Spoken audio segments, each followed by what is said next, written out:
are up. I don't know the exact percentage. I apologize, but it's in my guess it's in the 30+% range, which is an exorbitant amount of times, considering the real nuts and bolts of these systems are the conductors that are connecting the components, since there's no moving parts otherwise.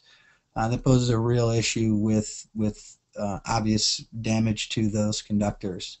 Improper identification of conductors, so the wrong wires, strings not identified as they go through various disconnects and or fuses. AC/DC conductors sharing a trough without separation or identification, another pretty serious issue that could potentially be very dangerous.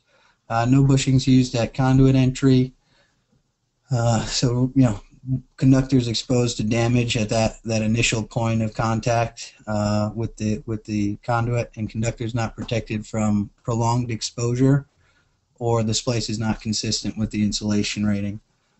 Use 2 wire is rated for direct UV exposure, but over the course of 20 years in a rooftop environment, that wire is not rated for that level exposure. So on the left, you see wires touching roof surface. This is an excessive example of that.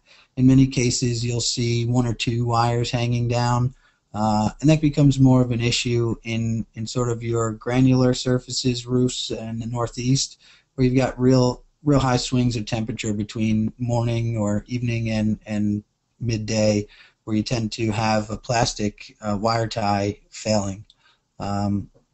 On the left, you see sort of, I apologize that we don't have a better close-up pic, but the Buchanan clip where the ground is actually properly spliced with itself, and on the left